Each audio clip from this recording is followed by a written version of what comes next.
Naka-record yan. Pag ikaw na, pasok mo na lang kay Pabs. Sige po. Kuya Pabs, pag ako napapasok ko lang. Sige, sige.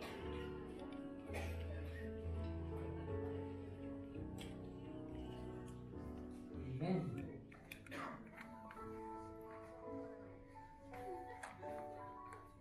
Okay, so you want to start? Yep. Let's all pray. Hiling ko si Kuya Nance to pray for a very short prayer.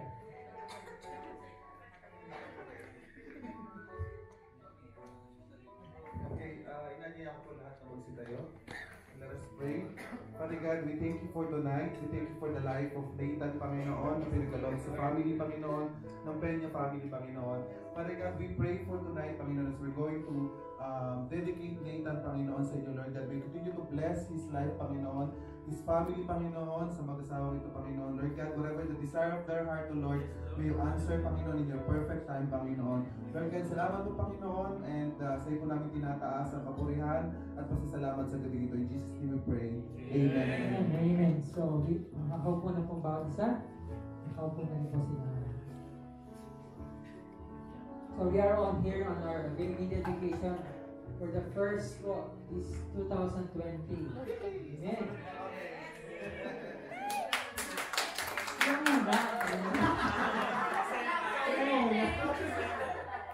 Ang moment nito is para kay Nathan. Okay? So, we are on a baby dedication for Nathan. Pinangalanan po ng parents nila na Nathan,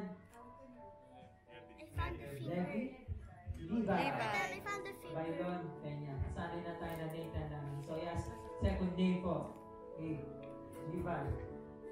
So we are all gathered here today, witnessing the child dedication of Nathan Levi, Bailon, Peña, by his parents, John, Mary, Peña, and Sabrina, Bailon, Peña.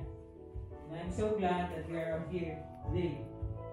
This very night na ito, we celebrate and mark a significant moment in the lives of these young kids.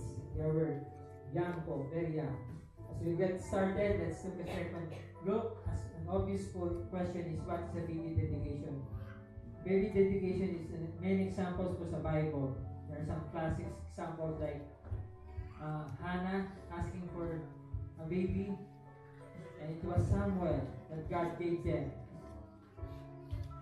Also, First Samuel mentioned also this, that for this child that I prayed, and the Lord had given me my petition which I asked of him.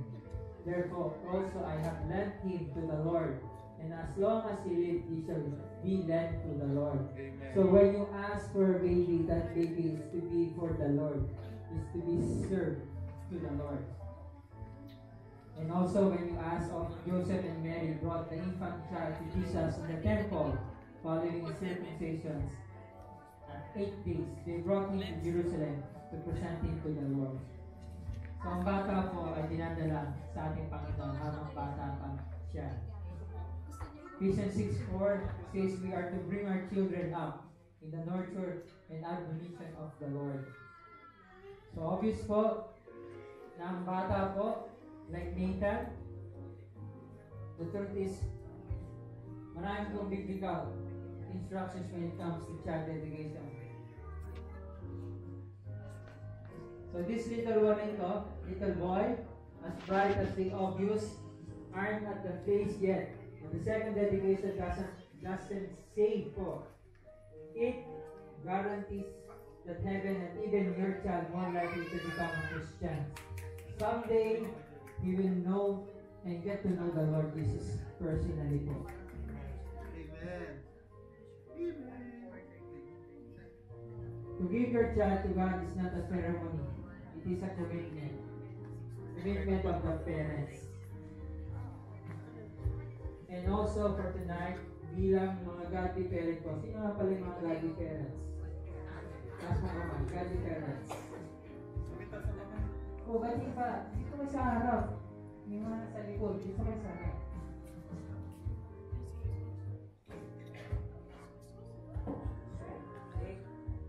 Bilang po mga godly parent, you also require to be right with God. Okay? teach this child, pagkasama nyo, in the way of Christ. Keep this child also in the church. Love this child. Parang inyong pong mga anak. And also pray for this child. Train also this child. And make also yung home nyo is also a place for this child. And even put away worldliness para po sa batang ito. And also teach him to live a righteous life. Amen po? Amen. Sa parents po,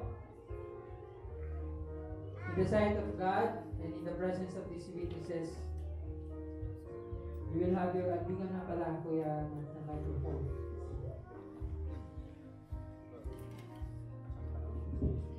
Sabihin niyo po, we will. At anong gawin niyo po, we will. So, ito po tanong po, in the sight of God, in the presence of these witnesses, do you promise to bring up this child to respect to God?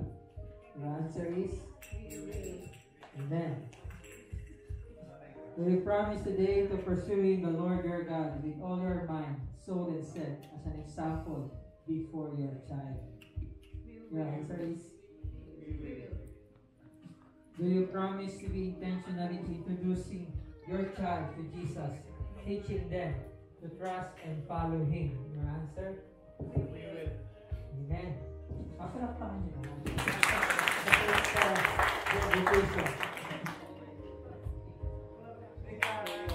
Do you promise to be present for your kids and walk with the journey in his life? Amen.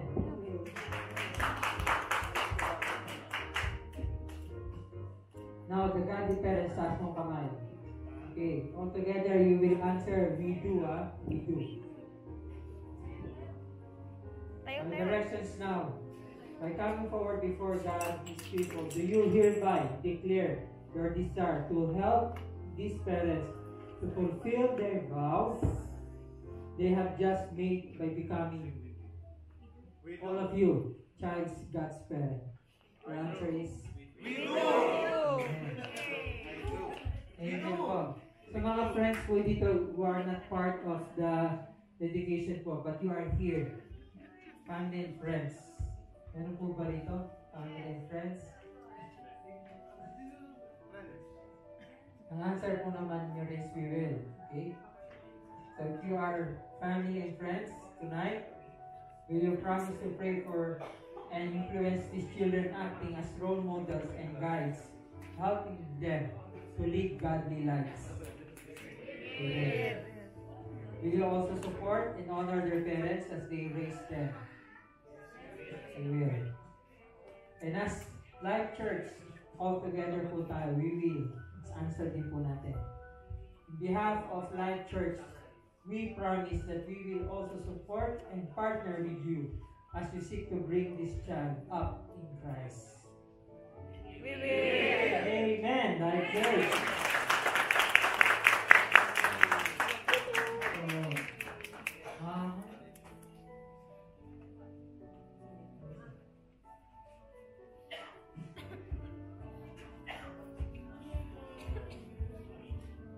Shall we all rise? And as we close our prayer,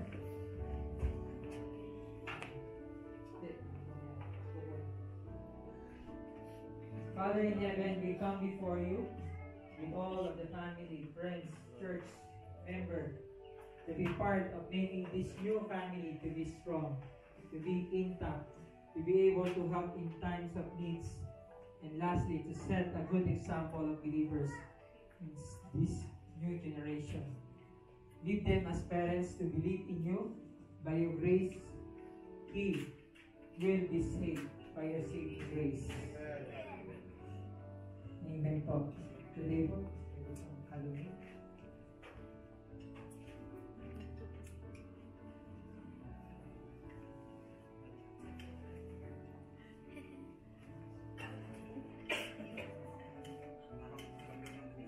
parents, sponsors, godly parents, families, friends, and church, I'm proud to present to you this child, Nathan Levi Dailon Kenya, to the Christian world. To God be all the glory.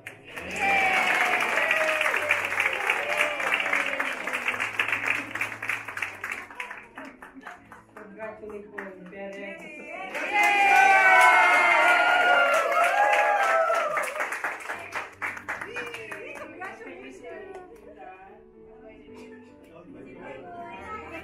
Si Boy Boy!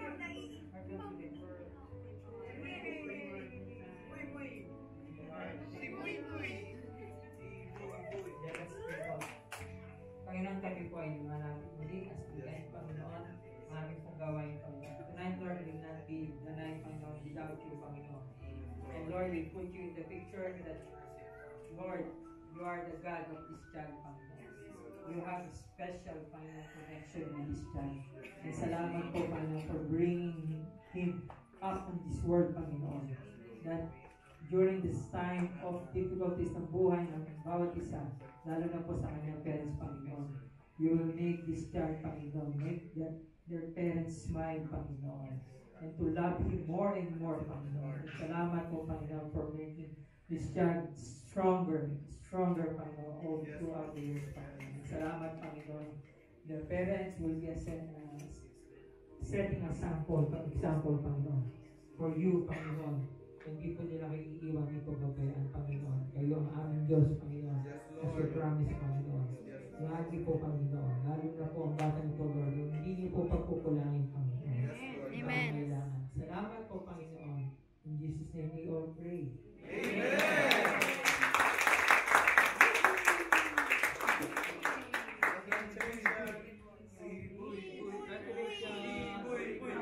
Si Boy Boy!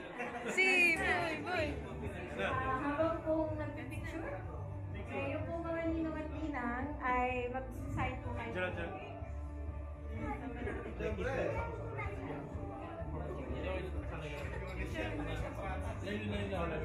Picture! Madam, smile po. Madam, on record po kayo at may video. Smile! 1, 2. Nathan! Boy! Nathan! Mami, susunod ka ha. Ako na.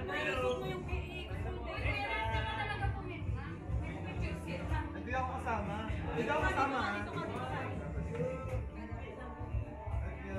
Eto po! Dito, Kuya Pabs. Pinat, smile. Smile. Dito po tingin. Okay, sige. Ang lapit naman. Tayo na konti. May ebidensya. Ebidensya, babae. Ebidensya. May tampar pa.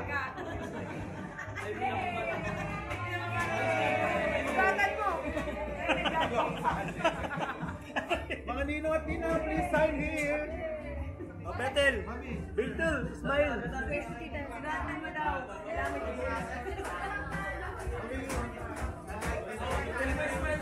Say. Dito, sige, dito muna po. Ba't ako walang ganyan kanina? Ano say dito po? Okay, 1, 2. Kenneth!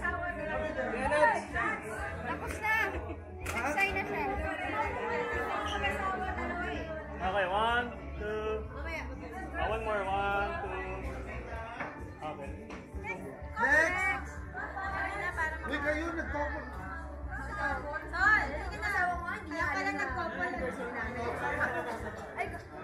Okay, dito muna po tingin. 1, 2. Okay, kiss po. Ngiti si Tyra. Tyra. Daddy. Wow, Tyra.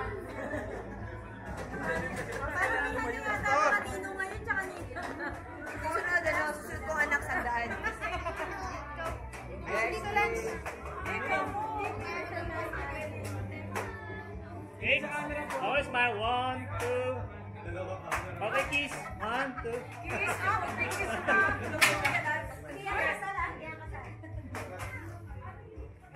Kananin mo lang. Ako naman. May dalawang babae. Sino ba yun? Day 2. 1, 2. Isa pa. 1.